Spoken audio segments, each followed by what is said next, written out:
il y a des millénaires, les hommes, les humains n'avaient ni armes à feu, ni flèches. Et pourtant, ils arrivaient à pratiquer de la chasse. Ils arrivaient à chasser du gibier pour agrémenter leur alimentation.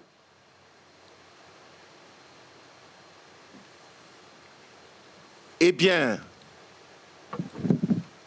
c'était très simple. Ils allaient dans la forêt, ils traversaient des clairières, ils observaient les marques au sol. Marques de pattes, marques de pieds, marques de sabots. Ils en conclurent que ici même se trouvait le passage des groupes d'animaux sauvages. Alors, ils décidèrent de creuser un grand trou et de placer sur ce trou des branchages remplis de feuilles en guise de camouflage,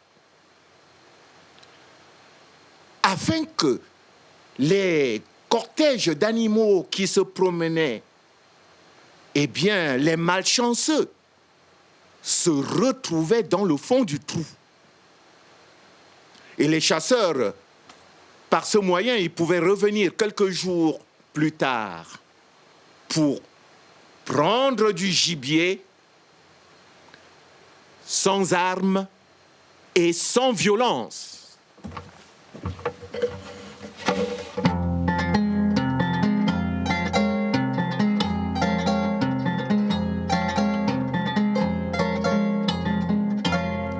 Mais un jour, c'est le roi lion en personne qui dégringola au fond du trou.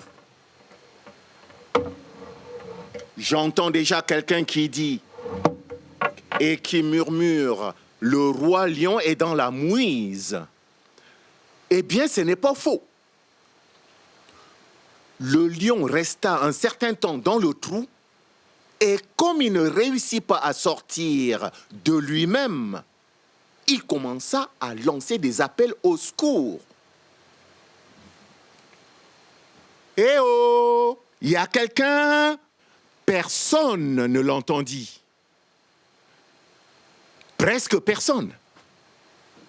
Puisque dans les environs, il y a un lièvre en villégiature qui entendit les appels du roi lion et qui passa son chemin. Cela s'appelle non-assistance à individu en danger. Peu importe. Mais le roi lion continua à lancer ses appels au secours. « Eh oh, aidez-moi! Je suis tout seul. » Quelques heures après, c'est un petit singe, lui aussi, en villégiature dans les environs, qui entendit l'appel, les appels incessants du roi lion, et qui se dit « Oh, il y a quelqu'un qui est en difficulté, il y a quelqu'un qui a besoin de secours, allons-y voir un tout petit peu. » Et le petit singe s'approcha, marcha, et en arrivant sur le lieu de la scène, il aperçut le grand trou d'où provenaient les appels au secours.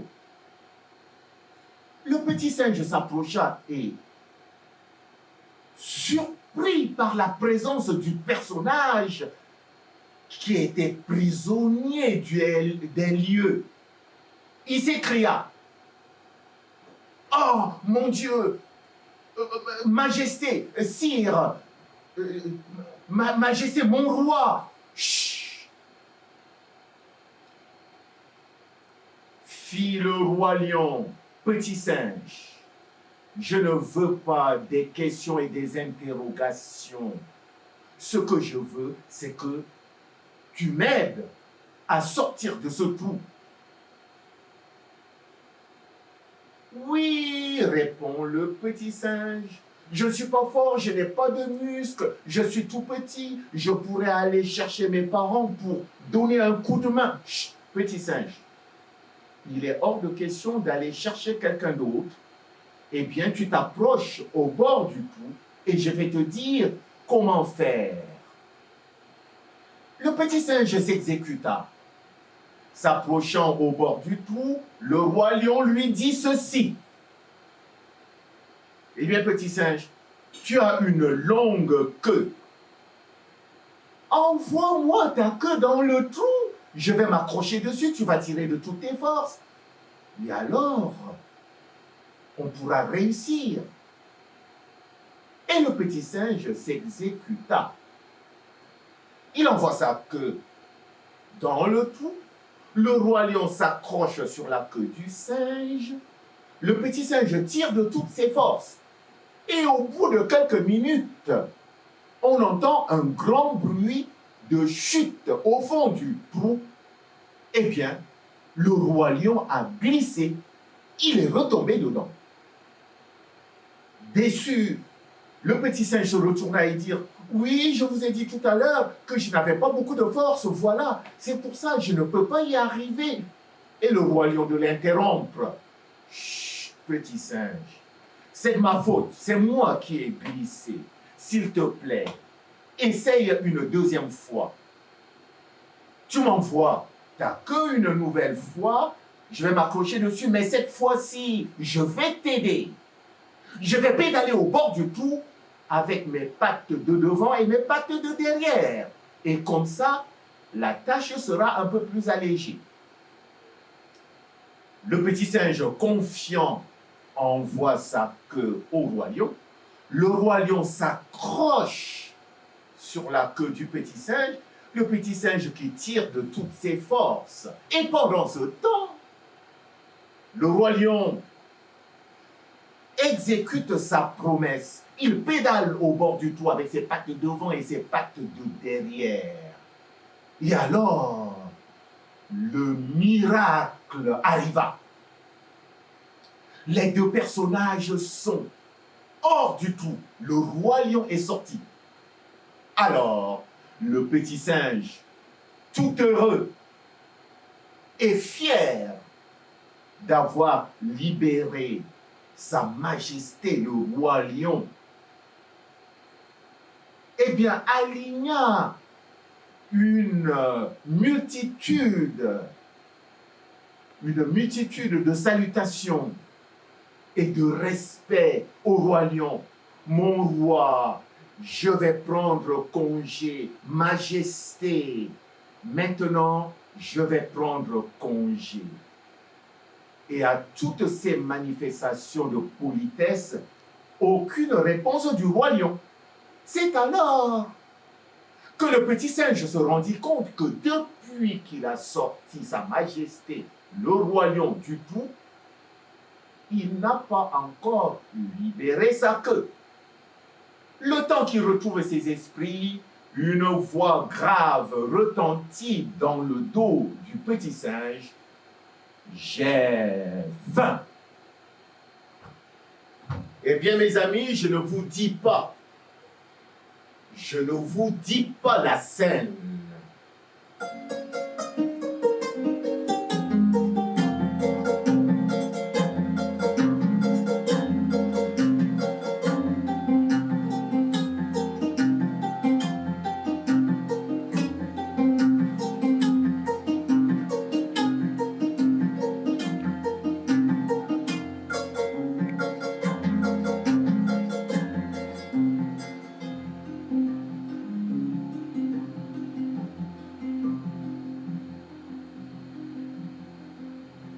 Le petit singe comprit qu'il était en danger.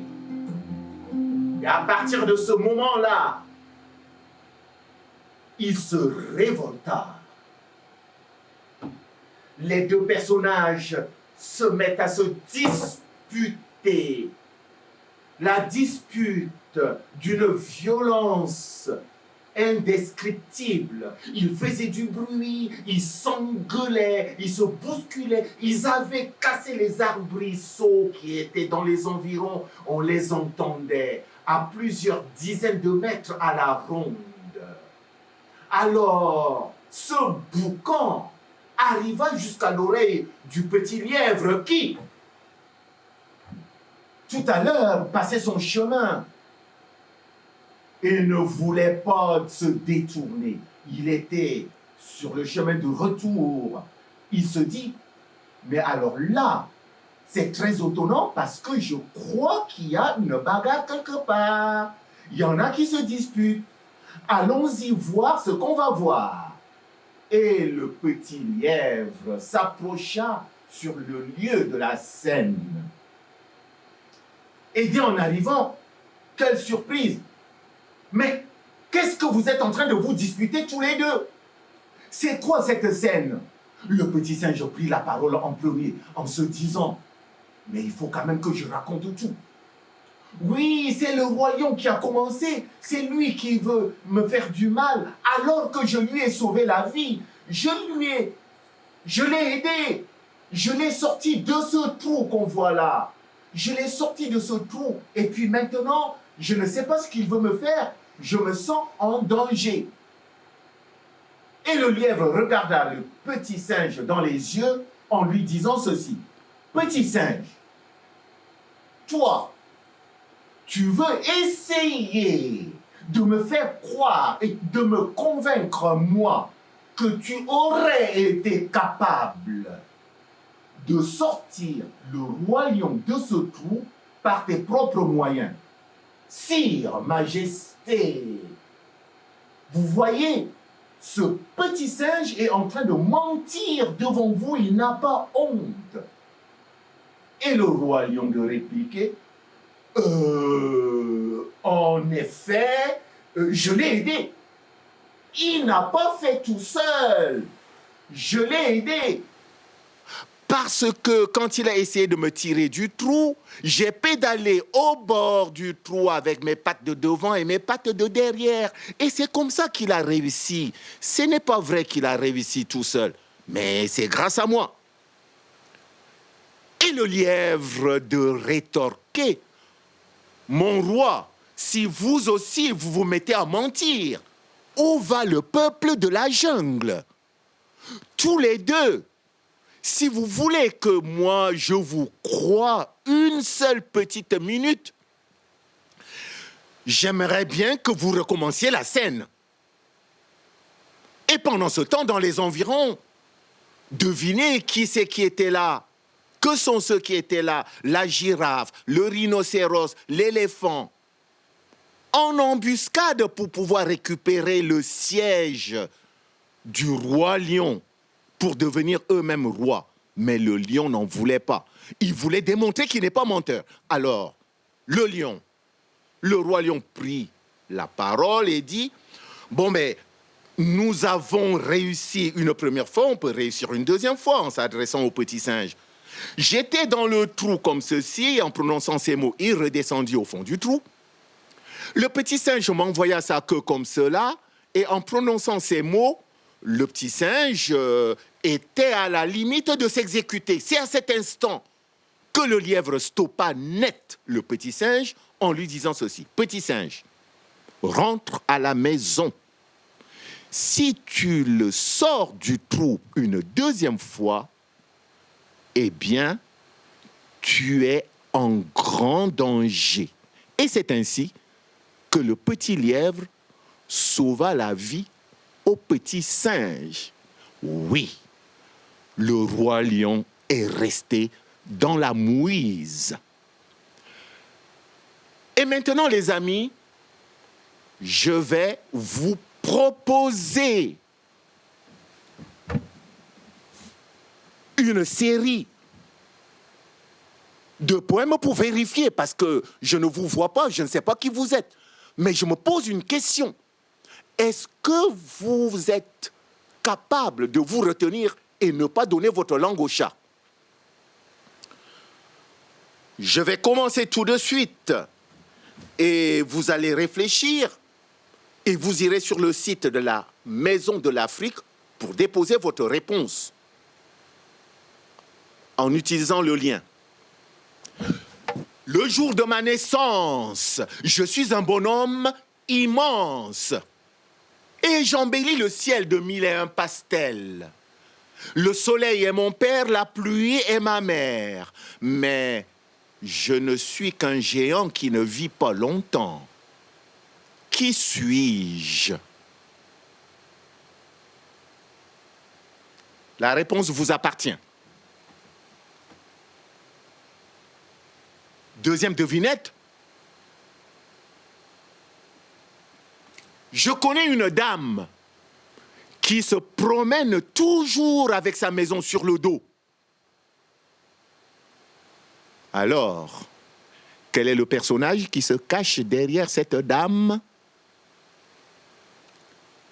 Merci d'aller sur le site de la Maison de l'Afrique pour montrer que vous ne donnez pas votre langue au chat.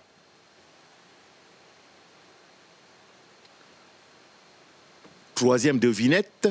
Je coule, je cours, j'arrose mon parcours. Je voyage toujours en aller sans retour. Je traverse des pays sans sortir de mon lit. Je crois que dans les familles, surtout les enfants qui vont à l'école, ils vont trouver plus vite que les parents. Je vous fais confiance. Quatrième et dernière devinette. En me promenant dans la forêt, j'ai rencontré un bonhomme, un tout petit bonhomme, haut comme 3 pommes, qui se tient debout sur une seule jambe et qui porte un grand chapeau. Il ne bouge pas, il ne marche pas. Qu'est-ce qui se cache derrière ce personnage? Eh bien, votre réponse sur le site de la Maison de l'Afrique. Et ensuite, une dernière devinette pour conclure. Vous allez voir apparaître un texte de devinette. Vous allez le lire tranquillement et vous allez trouver la réponse. Surtout, ne donnez pas votre langue au chat. Envoyez tous vos dénouements à la Maison de l'Afrique en utilisant leur site, le lien. Et j'espère que la Maison de l'Afrique, devant vos exploits, va pouvoir réserver des récompenses pour les plus futés d'entre vous, surtout pour ceux d'entre vous qui ne donnent jamais leur langue au chat. Et puis maintenant, finissons en musique. Je vous remercie de votre intelligence.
Merci.